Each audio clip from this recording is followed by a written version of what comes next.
Ce mercredi soir, l'AFC M23 affirme avoir entamé son retrait d'Ouvira dans l'est de la République démocratique du Congo.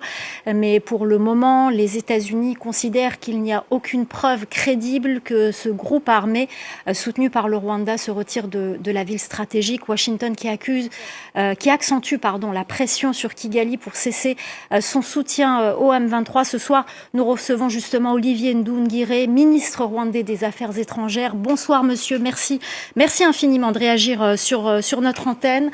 Tout d'abord, l'AMC M23 annonce avoir entamé son retrait. Est-ce que vous le confirmez? Est-ce que vous avez des informations en ce sens?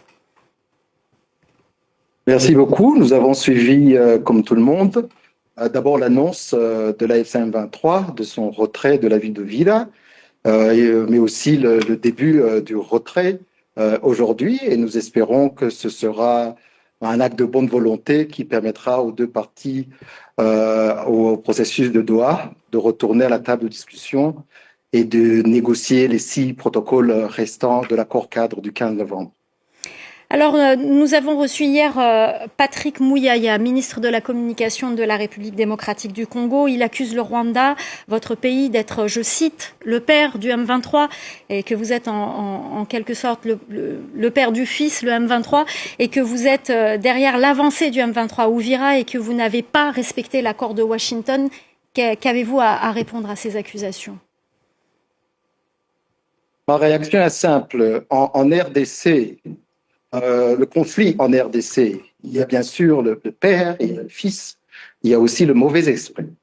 Le père, c'est le gouvernement congolais, le fils, c'est les génocidaires FDLR, et le mauvais esprit, c'est l'idéologie du génocide par laquelle les populations entières, Banyamulenge, se font bombarder et sont victimes d'un blocus de la part des soldats burundais sans que cela n'émeuve la communauté internationale. Donc, c'est la question de la violation du cessez-le-feu qui dure, non pas depuis quelques jours, mais depuis des mois, depuis la signature de l'accord du 27 juin, où des bombardements avec des drones d'attaque et des avions de chasse n'ont cessé depuis plus de 6 mois. Alors Patrick Muyaya, vous accusez exactement de la même chose, d'utiliser des drones kamikazes sur le territoire de la République démocratique du Congo. Et votre homologue burundais également, Edouard Bizimana, a dénoncé sur X la mauvaise volonté du M23, le fait que le M23 cherche à gagner du temps et que le Rwanda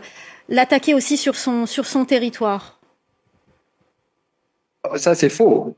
C'est plutôt des tirs du Burundi qui ont atteint la ville de Kamanyola au Congo, qui ont fait des réfugiés, qui ont provoqué des mouvements de réfugiés chez nous au Rwanda, à Bugarama. Et donc, il faut quand même comprendre qu'un cessez-le-feu, c'est un accord entre des parties belligérantes pour faire taire les armes afin de discuter des problèmes ou de la question politique qu'il y a entre ces deux parties. Et puis, on ne peut pas imaginer un cessez-le-feu avec un cessez-le-feu que seule une partie au conflit doit respecter. Et donc, je disais que depuis des mois, ils s'en vantent même, le gouvernement congolais n'a cessé de bombarder les positions de l'AFC M23, n'a cessé de bombarder les villages Banyamulenge, ce qui est bien sûr en violation du cessez-le-feu. Et donc, ce n'est pas lorsque l'autre partie, la partie qui se fait bombarder, réplique, que tout le monde commence à crier en disant qu'il y a violation du cessez-le-feu, alors que la situation dure depuis des mois. Mais le M23 est un groupe armé qui opère sur le territoire congolais. Oui, le M23, c'est un groupe armé congolais qui opère sur le territoire congolais, mais qui a signé un accord de cessez-le-feu à Doha avec le gouvernement congolais. Donc, si le M23 et le gouvernement congolais ont signé un accord de cessez-le-feu, les deux parties doivent le respecter. Il n'y a pas seulement une partie qui doit respecter cet accord de cessez-le-feu. Monsieur Ndoungiré, quelles étaient justement vos attentes à Washington? Que contient cet accord concrètement? Sur quoi vous vous êtes engagé, vous, le Rwanda, j'entends? C'est un accord historique, comme on l'a dit, qui contient des volets importants, un volet sécuritaire, la neutralisation des génocidaires FDLR et la levée des mesures rwandaises de défense, mais aussi un volet économique avec la signature de l'accord, du cadre d'intégration régionale économique qui va permettre des investissements conjoints entre le Rwanda et la RDC dans différents domaines comme les infrastructures, les minerais critiques, les parcs nationaux, etc. Donc, c'est un accord historique qui est le plus complet possible et qui va nous permettre d'aller de l'avant. Mais pour cela, il faut bien sûr qu'il y ait de la bonne foi. Mais sur quoi le Rwanda s'est engagé dans cet accord j'entends l'accord de paix, non pas le volet économique, mais l'accord de paix. Sur quoi vous, le Rwanda, vous êtes engagé? C'est exactement ce que j'ai dit. Donc, il y a le volet sécuritaire qui exige donc la neutralisation des génocidaires FDLR et la levée des mesures rwandaises de défense. C'est dans le cadre du concept des opérations, le CONOPS, qui a été signé le 27 juin dans le cadre de l'accord de paix. Donc, ce sont ces deux obligations qui sont même d'ailleurs discutées par un mécanisme qui a été mis en place par l'accord de Washington, un mécanisme de coordination, un mécanisme conjoint de coordination sécuritaire. Alors justement, vous parlez de Washington. Aujourd'hui, Marco Rubio, le secrétaire d'État américain, accuse le Rwanda de poursuivre son soutien au M23. Qu'est-ce que vous répondez à cela? Le Rwanda est toujours engagé avec le médiateur américain pour trouver une solution à cette crise et nous allons continuer à discuter avec la partie américaine pour voir des voies de sortie pour que toutes les parties se remettent à discuter de l'application des accords de Washington. Vous êtes en contact avec Marco Rubio? Vous êtes en contact avec Washington? Oui, nous sommes en contact avec l'administration américaine sur une voie de sortie à cette crise. Alors, le M23 qui a annoncé avoir entamé son retrait, a proposé ce retrait sous condition, ce retrait d'Ouvira, je précise.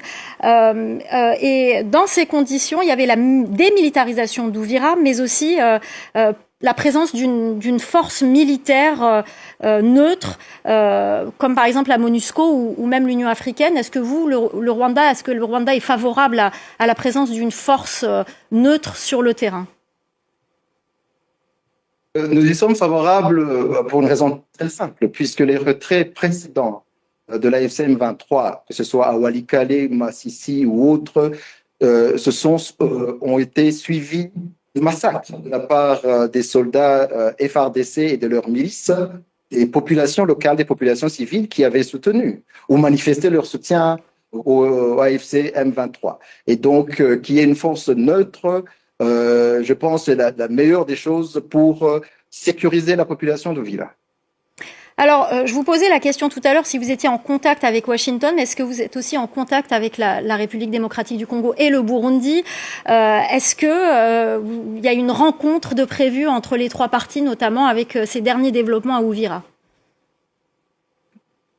Nous avons un cadre de discussion avec la RDC, qui est donc le cadre de Washington. Nous espérons que les réunions suivantes du mécanisme conjoint de coordination sécuritaire sera réactivée pour discuter de la voie à suivre dans la neutralisation des FDLR et pour la levée des mesures rwandaises de défense.